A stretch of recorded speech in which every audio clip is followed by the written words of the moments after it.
আসসালামু আলাইকুম ওয়া রাহমাতুল্লাহি ওয়া বারাকাতুহু। ইন্তেফাদা বাংলাদেশ কর্তৃক আয়োজিত অধ্যকার এই মহতী সম্মেলনে আয়োজিত আগত সকল ভাইরা, মূলত এতক্ষণ পর্যন্ত যে কথাগুলো শুনছিলাম, যাদেরকে দেখতে পাচ্ছিলাম, মানসিকভাবে এরপরে সুস্থ থাকা যায় না। আমি এরকমই একটি সম্মেলনে গিয়েছিলাম, বাংলা এডিশন, আমাদের সাংবাদিক ইলিয়াস ভাইয়ের যে একটা অনলাইন ভিত্তিক টিভি, এটার উদ্বোধনী অনুষ্ঠানে গিয়েছিলাম। সেখানে একজন মা, তার বাচ্চা শহীদ হয়ে গেছে, বলতে বলতে বেহুশ হয়ে পড়ে যান, সেখানে মঞ্চে পড়ে গিয়েছিলেন। তাদের অভিযোগ ছিল যে আমাদের সন্তানগুলো এভাবে শহীদ হয়ে গেল, আমরা কোনো বিচার পাইনি। আমি বলবো, আজকে এখানে সাফল্য ও ব্যর্থতা, সাফল্য একটা আছে, সেটা হচ্ছে এই, বাংলাদেশের বুকের উপরে এক জালিম স্বৈরাচারী খুন, গুম, হত্যা, ধর্ষণ সবকিছু চালিয়ে ক্ষমতা পাকাপোক্ত করার চেষ্টা করেছিল। এমনকি দেশ থেকে ইসলামকে নির্মূল করার জন্য যারা সঠিকভাবে ইসলামকে প্রচার করতে চায়, যারা সঠিকভাবে ইসলামকে অনুসরণ করতে চায়, তাদেরকে জঙ্গি বানিয়ে এদেশ থেকে নির্মূল করার চক্রান্ত করা হয়েছিল। সেই ফ্যাসিস্ট, স্বৈরাচারী এবং জঙ্গি নাটকের উদ্ভাবক শেখ হাসিনা এখান থেকে বিতাড়িত হয়েছে, এটা সাফল্য। ব্যর্থতা হচ্ছে যে তারপরে যেটা প্রয়োজন ছিল, যারা ত্যাগ স্বীকার করলো, যাদের ত্যাগের বিনিময়ে এই স্বাধীনতা অর্জন হলো, তাদের অনৈক্য এবং তাদের উদ্দেশ্যের ঐক্য না থাকার কারণে আজকে এই সফলতা ব্যর্থতায় পর্যবেসিত হতে যাচ্ছে। আমাদের মনে রাখতে হবে, আজকে যারা শহীদ হয়েছে, যারা আহত হয়েছেন, যারা, মনে রাখতে হবে, আপনারা যদি সত্যিকার ন্যায় বিচার চান, ন্যায় বিচার করার মালিক একজনই, আল্লাহ সুবহানাহু ওয়া তাআলা। তিনি বলেছেন মালিক ইয়াউমিদ্দিন। যখন শহীদরা আল্লাহর কাছে আবেদন করলো যে আমরা আমাদের আত্মীয় স্বজনকে বলে আসি আমরা খুব ভালো আছি, আল্লাহ রাব্বুল আলামিন বললেন আমার একটা নীতি আছে, আমি কাউকে আর ফেরত দিব না, তবে তোমাদের পক্ষ হয়ে আমি তোমাদের বার্তাটা পৌঁছে দিচ্ছি।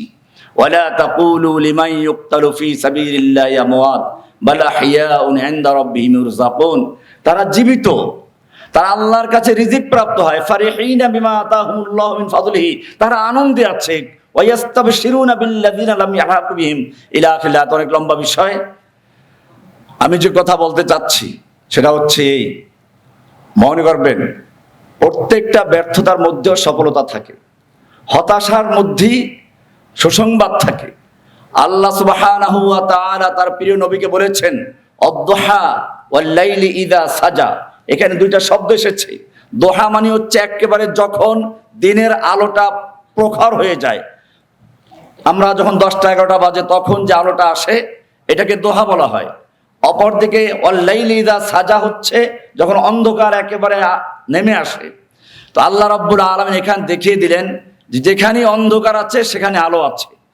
আমরা মনে করি আজকের এই যে অবস্থায় চলে এসেছি, এখান থেকে আমাদের মনে রাখতে হবে আল্লাহর রাসূল সাল্লাল্লাহু আলাইহি ওয়াসাল্লাম যখন হুদায়বিয়ার সন্ধি হলো, বাহ্যিকভাবে এটা ছিল মুসলিমদের বিরুদ্ধে, এমনকি ওমর ইবনে খাত্তাব রাদিয়াল্লাহু তাআলা আনহু আল্লাহর রাসূলের সামনে দাঁড়িয়ে বললেন, আপনি কি সত্য নবী নন? আপনার কোরআন কি সত্য নয়? আমরা কি সত্য দিনের উপর নই? আমরা যদি মারা যাই তাহলে জান্নাতে যাব, ওরা মরলে জাহান্নামে যাবে, বিষয়টা কেমন নয়? তিনি বললেন অবশ্যই। তখন ওমর বলেছিলেন, তাহলে কেন আমরা এই অপমানজনক শর্ত মেনে নিচ্ছি? তিনি উত্তর দিয়েছেন আনা রাসূলুল্লাহ। একইভাবে প্রশ্ন করলেন আবু বকরকে গিয়ে, তাকেও গিয়ে একই প্রশ্ন করলেন, একই ধরনের কথা বললেন। তিনি বলেন হুয়া রাসূলুল্লাহ, তিনি আল্লাহর রাসূল। ফিরে আসলেন, আল্লাহ রাব্বুল আলামিন নাজিল করলেন ইন্না ফাতাহনা লাকা ফাতহাম মুবিনা, আমি আপনাকে স্পষ্ট মহান বিজয় দান করেছি। এটা বিজয় যেখানে সবগুলো ছিল মুসলিমদের বিপক্ষে। হ্যাঁ, বিজয় হয়েছে, দুইটা বিজয় হয়েছে। ফাতহুন শব্দের অর্থ হচ্ছে তালা খোলা।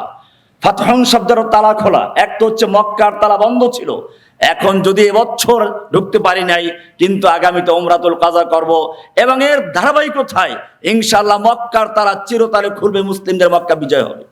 সেই সংবাদ ছিল এখানে। আরেকটি ছিল অর্থনৈতিক বিজয়। সেটা ছিল এরকম, মক্কার শত্রুদের থেকে যখন চুক্তির মাধ্যমে একটা নিরাপত্তা লাভ করা গেল, আশঙ্কা মুক্ত হয়ে গেল, এখন ধরার সময় এসেছে মদিনার পাশে বড় বড় শত্রু ছিল, বিশেষ করে খায়বর এলাকার ইহুদিরা, যারা সুযোগ পেলে মুসলিমদের ধ্বংস করার চক্রান্ত করত। আল্লাহর রাসূল সাল্লাল্লাহু আলাইহি ওয়াসাল্লাম তাদের উপর আক্রমণ করলেন এবং সেখানে বিজয় হলো, এবং এই বিজয়ের মাধ্যমে মুসলিমদের অর্থনৈতিক, রাজনৈতিক, সামাজিকভাবে শক্তি প্রতিষ্ঠিত হলো। আপনারা জানেন এরপরে বিভিন্ন কাফের গোষ্ঠীগুলো মুসলিমদের সাথে মৈত্রী চুক্তি করতে উদ্বুদ্ধ হলো। একদিকে যেমন মক্কার কাফেরদের সঙ্গে বনু খোজা চুক্তি করলো, অপরদিকে দেখা যায় বনু বকর মুসলিমদের সঙ্গে চুক্তিবদ্ধ হয়েছিল। সুতরাং আমাদের মনে রাখতে হবে কিছু সফলতা এখানে আছে। এখন আমরা কথা বলতে পারছি, আমরা এখন কারাগার থেকে অনেক ভাইদের মুক্ত করতে পেরেছি, যদিও আমাদের অনেক ভাই এখনো কারাগারে বন্দী আছেন, মুক্তির অপেক্ষায় আছেন। সেজন্য আমাদের এখন সুচিন্তিতভাবে, সুপরিকল্পিতভাবে আমাদেরকে প্রস্তুত হতে হবে। এই বিচার এভাবে পাওয়া যাবে না। যদি সত্যিকার বিচার আপনি পেতে চান, তাহলে আপনাদেরকে ঐক্যবদ্ধ হয়ে এই আবার নতুন করে ইসলামকে বিজয়ী করার জন্য যারা আজকে ক্ষমতা ছিনতাই করে নিয়েছে, যারা এই শহীদদের রক্তের উপর দাঁড়িয়ে ক্ষমতা পাওয়ার পরে শহীদদেরকে ভুলে গিয়েছে, বারবার আমরা একই অভিযোগ শুনছি, এখান থেকে যদি মুক্তি পেতে হয় তাহলে আমাদের ঐক্যবদ্ধ হয়ে আবার আরেকটা বিপ্লব করতে হবে, এবং সেই বিপ্লবের মাধ্যমে আবার ক্ষমতা হাতে নিয়ে এই শহীদদের বিচার ইনশাআল্লাহ করে ছাড়বো আমরা। এটাই একমাত্র পথ। এজন্য প্রয়োজন আছে, কোরআন বলছে ওয়াইদু লাহুম মাসতাতাতুম মিন কুওয়া, এদাত করতে হবে। সালাত পড়তে হলে যেমন উজুর প্রয়োজন হয়, উজু ছাড়া সালাত হয় না, এরকম বিচ্ছিন্নভাবে ছোট ছোট ক্ষুদ্র ক্ষুদ্র শক্তি অর্জন না করা পর্যন্ত আসলে কেউ আপনাকে গুরুত্ব দিবে না, কেউ আপনাকে আসলে কথাও শুনবে না। ঐক্যবদ্ধ হতে হবে। আজকে আমি মনে করি যে সকল শহীদ পরিবারের লোকেরা এবং যারা আহত হয়ে আছেন তারা, এবং যারা আজকে আন্দোলন করছেন বা করেছেন, সকলেই যদি আমরা ঐক্যবদ্ধ হয়ে মাঠে থাকি, সেক্ষেত্রে ইনশাআল্লাহ আমাদের বিজয় নিশ্চিত হবে এবং আমরা নিজেরাই বিচার করতে পারবো। আমরা কারো কাছে বিচার দাবি করে লাভ নেই। কার কাছে বিচার চাবেন? যাদের কাছে বিচার চাবেন, সেই ফ্যাসিস্ট হাসিনা যেরকম ভাবে মানুষকে গুম করেছিল, কোনো খবর নেই, আবার নতুন করে সেই গুমের রাজত্ব কায়েম হওয়া শুরু হয়েছে। আপনি কার কাছে বিচার চাবেন? যে হাসিনা পশ্চিমাদের খুশি করার জন্য জঙ্গি নাটক তৈরি করেছিল, আনসারুল্লাহ বাংলা টিম তৈরি করেছিল, কাল্পনিক ভাবে আমাকে প্রধান বানিয়েছিল। আমি হলফ করে বারবার বলেছি, বাংলাদেশে আনসারুল্লাহ বাংলা টিম নামে কোনো দলের অস্তিত্ব ছিল না, ছিল না, ছিল না। এটা সম্পূর্ণ হাসিনা তৈরি করেছিল। আজকে যেরকম ভাবে হাসিনার সময় জঙ্গি নাটক তৈরি করা হয়েছিল, লোকদেরকে ধরে নিয়ে যাওয়া হয়েছিল, মা বাপকে খবর দেওয়া হয় নাই, পরিবারকে জানানো হয় নাই, সেই একই নিয়মে হাসিনার রেখে যাওয়া সেই দোসরেরা যারা ঘাপটি মেরে বসে আছে, আবার সেই নাটক শুরু করেছে।